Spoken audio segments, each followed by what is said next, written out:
I'd like to preface this by saying that I live a pretty, quote-unquote, straight-edge lifestyle, so I'm certain that what I saw and heard last New Year's Eve wasn't the result of some hallucination or drunken stupor, but was 100% real. I live on the outskirts of your stereotypical small southern town, so a few of my friends live out further into the boondocks that are only accessible by those dark country back roads.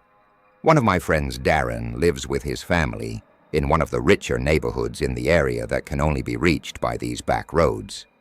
Every year his family throws a party at their house on New Year's Eve, where all the family's friends are invited, myself included. It's a pretty fun occasion, so I'm always excited when I get the formal invitation from Darren's parents in the mail, seeing as the weather in the South can be pretty weird. When it comes to winter, it didn't get really cold until a few days before New Year's Eve. I could remember the newly frigid air paired with a bumpy, unkempt country roads made for an uncomfortable ride to the house. Usually I don't drive with my brights on, since I hate how other drivers always blind me with theirs. But the sheer darkness of the windy, narrow road needed a necessity this time anyways.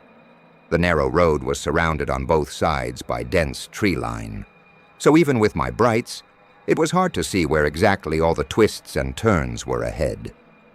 Notably, there aren't any other houses between the turnoff to the road and Darren's neighborhood, except for a lone shack that seemed like it had been abandoned for years, though I could sometimes see lights on inside. Whenever I passed this way a few minutes into the drive, on a particularly straight section of the road, my lights illuminated something ahead amongst the trees, something white against the darkness as I neared. I could see it was the shape of a person standing all alone on the side of the road. They weren't moving or hiding, just standing completely still with their back to the trees. It was a woman evidently wearing a white dress or gown of some sort, not at all appropriate for the cold. I didn't turn my brights off out of caution, so I couldn't really make out any specific details in the reflective glare of the white dress as I passed her. I was thanking my lucky stars that she didn't step out in the middle of the road, causing me to stop. But then I started to wonder if maybe I should have stopped to see if she needed some help. Perhaps she was another guest trying to get to Darren's party, but it wasn't until I looked back in my mirror to see in the red glare of my rear lights that the woman had turned her body to follow me, still frozen in that one spot. It was definitely creepy, and in that moment, I was glad I'm not the greatest example of a good Samaritan. No way was that a fellow party guest. I arrived at the party without any further incident around 8 p.m. parking in the gravel circle amongst the dozen or so other cars outside Darren's house, which situated in a large clearing in the surrounding forest. Just like all the other spaced houses in the neighborhood, the festivities went on until we had watched both the ball drop in New York, as well as our own time zones, clock striking 12th, after which everyone slowly started to clear out. I stayed behind a bit to help clean up, as I usually did, since I was one of the closer friends of Darren's family. And by the time I myself left, my car was the only one left at the front of the house. When I got in and started it up, I got a low tire pressure light. My car is an older model, so it didn't give me exact details as to which tire was low or how many had the issue. Before I freaked out, I remembered that this sort of thing always happens with my tires when the weather first turned cold after a long warm period. I figured I'd be able to make it home. Okay, but before I drove off, I remembered that woman I had seen on my way. Was she still out there somewhere? Had anyone else come across her? There was another way in the opposite direction I could use to get home to avoid that road, but it would add another 20 minutes or so to my commute, which I didn't want to do. So late at night and with possible drunk drivers out and about, I figured I'd just suck it up and just go back the way I came. I really wish I didn't. Not even a few minutes out on that same dark back road, I could feel something was different with my tires. I could hear it too. It sounded like bare metal, scraping against the road. Slowly my car came to a dead stop. I muttered this was a different situation entirely. All that was going through my head was, did my tires fall off? Against my better judgment. I had to get out of the car to see what was wrong. Stupidly, I turned the engine off and shut the door. The car's lights turned off automatically, and I was plunged into the deep darkness of the surrounding forest. With my phone flashlight, I scanned each of my tires. My heart sank, as each and every one of them had been ripped to shreds. If they were torn apart by the claws of some animal, I could have reasoned that if one had a large puncture in it, the bumpy road could have caused even more damage. But all 4 tires, this was deliberate. But no, I thought, could it have been? I stood around hopelessly. No one would be out at such an hour on this road. Even on New Year's Eve, I'd have to call a towing service or for someone to come and get me. But of course, there was no phone service this deep into the boys. But just as I was about to get back into the car, the gentle wind died down, the barren tree branches stopped swaying, and even the wildlife that was still out this time of year went quiet. I froze. I had never heard such silence before. It was as if time had stopped for a minute, before I heard the sickening sound of a twig snap. Somewhere within the trees, something was moving around. I instantly shut the light from my phone off, leaving complete darkness. Leaves on the ground. Ground continued to rustle as if someone was stalking through the forest. Was it a squirrel, a deer? No, this was the type of silence of prey when a predator was nearby. And then I heard, "I see you." My stomach dropped. All the air was sucked out of my body. I couldn't even scream. It was a woman's voice, soft and quiet, coming from the pitch-black darkness of the tree line.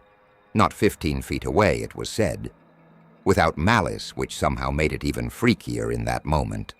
All I wanted to do was just shell up onto the ground and die. Then I heard, "Can you see me?" It wasn't until I heard the voice again that my fight ORF flight response kicked in. But I was disoriented, standing there in the darkness. I had to turn my phone light back on if I wanted to see which direction I wanted to flee.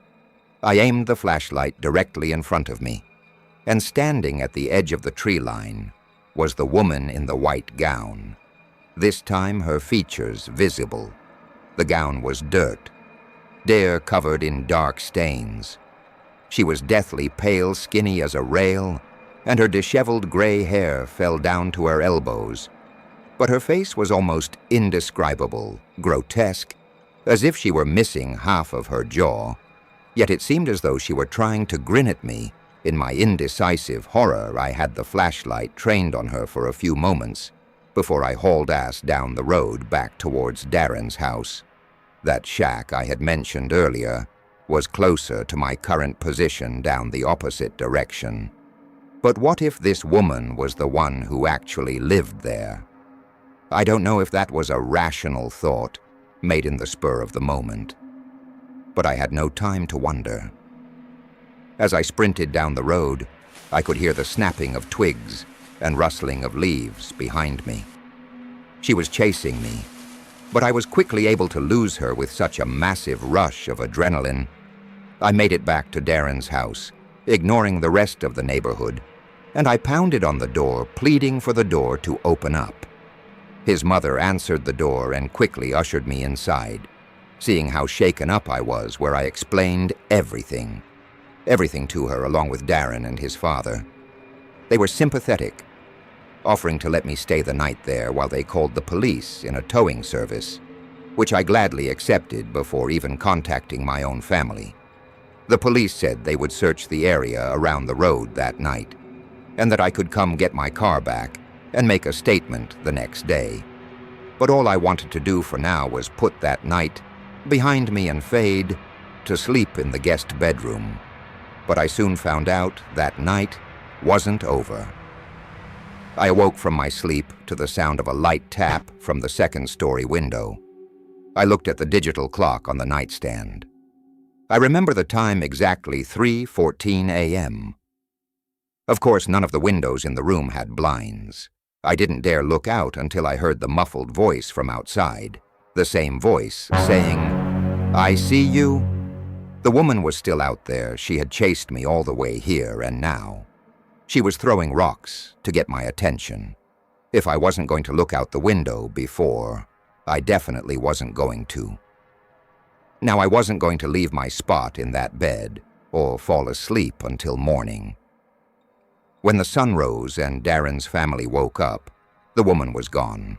Thankfully, I told them what else happened, and we all looked outside together before the police showed up in the yard about where I had heard the voice coming from. Darren's father found a large rusty knife that didn't belong to the family, presumably what the woman had used when slashing my tires, but that also meant she had followed my car there to the party at the beginning of the night and specifically targeted me when everyone else was inside during the festive ities. Darren's parents called and asked the other party guests if they had seen anything suspicious the night before, and one of their friends said they had seen someone in a white dress walking around outside from the window, but thought nothing of it, seeing as how people were coming and going all night. When I gave the police my statement, I told them to check around that shack on the road here, as I had a hunch that woman had something to do with it. They eventually did and updated me that they found no one living there, but there was dead, gutted wildlife sprawled all around the surrounding woods. That woman I saw was never found, which, of course, raises a bunch of questions. The scariest ones to me, though, are how she was able to track me down so quickly once I left the party, and if she was missing so much of her face, how was she able to pronounce those words so clearly? Despite what happens, I'll still be going to Darren's house for New Year's Eve again this year. But this time, I'll make sure to carpool and take the long way around.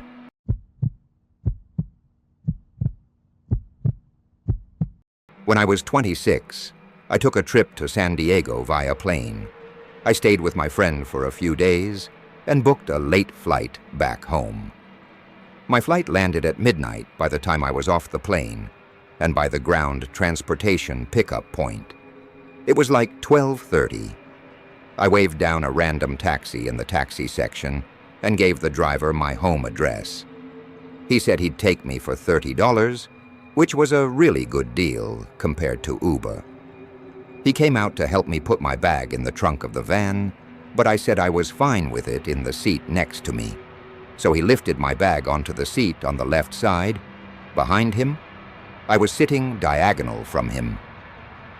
He got back in the car and pulled up the directions to my apartment, and we were on our way. My, at the time, apartment was about a half-hour drive from the airport with no traffic at this hour. There was obviously no traffic. We got right on the highway and we were moving fast. I caught the driver's eyes, Saint staring at me through the mirror on 2 separate occasions, and on the second time he spoke. He asked where I was coming from. I said San Diego. He said, "Oh, very nice." Then he asked me what I was doing there. I said I was just visiting a friend who lives there. His response was, "Is your friend as pretty as you?" And honestly, my first reaction was to laugh. But I found the comment really creepy, and it being the third thing out of his mouth on the ride didn't help from here. His questions kind of stayed on the flirty side. He asked me, "What is a pretty girl like you doing traveling all by yourself?" And I had a slightly sassy response, saying, "Well, I just said I wasn't alone. I was visiting my friend." And his rebuttal was that by flying by myself, I was traveling by myself. I maintained my slight sass and said, "We can agree to disagree." And he laughed and said he was only teasing me. This man had to be like 45, though I felt like him hitting on a lone girl in her 20s. Like, this was slightly creepy. It wasn't in the first time I dealt with something like this. Though as we continued down the highway, I looked up as I saw the familiar overpass right by my exit. But as we passed it, he wasn't slowing down. I said, "This is my exit," as he was literally about to pass it, and we zoomed right by it. I repeated myself louder, saying that that was my exit. He apologized and said he'd catch the next one. I tried to get a peek at his screen to see if he put the right address in, but it was angled so that I couldn't see it. The next exit was about a mile further. I started sitting up on the edge of my seat a bit now. When the next exit approached, I said loud and clear, "You need to get off here," and without acknowledging me, he turned on his blinker and merged off the exit. I noticed him glaring at me for a second to the mirror. I almost sensed a hint of annoyance in his face. But I guess that quickly changed, when not even a minute later he asked me if I had a boyfriend. I replied back instantly, "Yes, he lives with me." I noticed him look at me again, and I think he picked up on how quickly I answered that he asked what my boyfriend's name is. Yes, I'm serious. I decided that was enough. I told him I'm going to put my headphones in, so I popped my AirPods into my ears, even though they were basically dead. Still, I just wanted this man to stop asking me questions. Asking my boyfriend's name was next level weird, almost like he was interrogating me. I texted my family and close friends about this creepy taxi driver, and I shared my location in case, God forbid, things went sour. We were in a familiar area in my town now. We were stopped at the first red light since getting off the highway. I looked in the mirror and all I saw were his eyes glaring at me, almost in this menacing way. I know he didn't say anything to me because I didn't even have any music or anything playing, so I would have heard him. The light was now green, and he was still staring at me. I had to tell him the light was green, and he started moving again. No one in my family was answering, except for my old brother, who must have been the only one awake, but he lives 2 hours away from me. My brother told me I should leave the car if I feel threatened or in danger. We were now on a main road in my town, but there weren't any cars on the road. It was nearing 1 a.m. On a weeknight, we stopped at another red light, and I felt that man glaring at me again through the mirror. I then noticed a police car parked in an empty parking lot, in a spur-of-the-moment decision. I grabbed my bag and backpack and slid the van door open. The man started yelling at me, "What are you doing?" And he tried closing the door with the power button in the front. But I forced it open, and the second the door was opened wide enough for me to fit out, I booked it toward the police car. Instead of getting out of the car and chasing me for my money, he just kept driving, which already was a huge red flag. When I saw him driving away, I stopped running and brought my pace down to a quick walk. To the police car, the officer in the car noticed me as I saw him look up and roll down his window. I told him that the taxi driver who was driving me was giving me really bad vibes, and I left for my own safety. I asked the cop if he could give me a ride home, and thankfully, he said, "Hop in the back seat." Being a scared female obviously helped. But do I think you should be going up to cops, asking them to be your free taxi service? Absolutely not. By the time I was in the car, that taxi was already long gone. The cop drove me home, and we were there in about 5 to 10 minutes. I let myself in and didn't even bother unpacking. I went straight to brush my teeth and crash into bed. It seemed just as I got into bed, though there was a knock at the front door of my apartment. What if it was the taxi driver? He had my address. After all, what if he came for his money? Or worse. The knocks persisted for a few minutes. Then it went silent for a few minutes. And then there were more knocks. Obviously, I never left my room. I didn't want to be anywhere near the front door. The door was locked. And that's what mattered eventually. The knock stopped, and I drifted away to sleep. The next day, I was back to work. I had a slightly later shift. Luckily, so I didn't have to get up too early while I was at work, though I got a call from my next-door neighbor, George. He said that my dad was there before trying to get into my apartment to drop something off, but he didn't have a key. George was calling to confirm that I was, in fact, expecting my dad. And I said no, I hadn't heard from him. George said he didn't see him actually leave anything, though he was just checking through the windows, which his attention. I thanked him, and then called my dad. And as I was expecting, my dad said he was at work and had not stopped by my house. I took this time to explain the entire taxi driver situation to my dad again. But over the phone this time, he wanted me to come home for a few nights.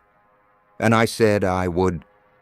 I just need to go home and pack my things up first. After work, I got home around 9 p.m.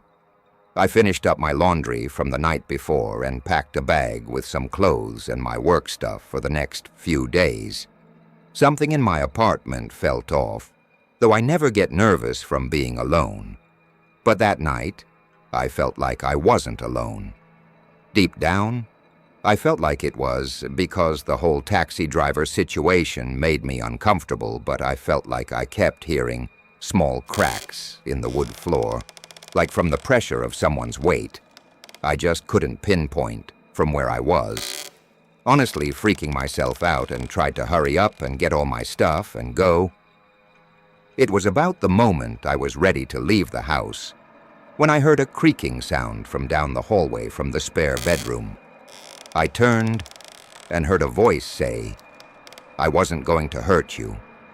And I saw an arm swing into view from behind the wall, and I just took off to the front door before he could even enter the hallway. I was outside, screaming and pounding on my neighbor George's door. It was still early enough, where he and his wife were awake. They came rushing outside, and I begged for help. Instead of entering my apartment, we called 911 and waited for the officers to show up before going inside. My apartment wasn't huge, so checking each and every potential hiding spot didn't take long. The backsliding door to the shared backyard area was open, which also suggested he fled through the backyard. Unfortunately, I didn't have any record of the taxi ride I took, so I didn't have the cab number or plate number or anything. I could only describe it as a yellow minivan, and give the description of the man I did. However, describe the route we took, and the time I remember getting into town, hoping maybe they could knock on some local business doors and check their cameras pointed to the streets. I grabbed my already packed bags and headed to my parents' house where I stayed for a week. They wanted me to stay even longer, but I had to get back home. My dad helped me install some cameras from Amazon on my front and back doors, and I also bought a taser to put next to my bed for self-defense. I've lived in 2 different apartments since this experience. I've never had to use the taser. I also avoid taxis now if I'm alone, as they are a lot less traceable than a ride-sharing app. But also you hear about fake taxi drivers kidnapping people all the time. I have to wonder if that was a real taxi driver at all, or if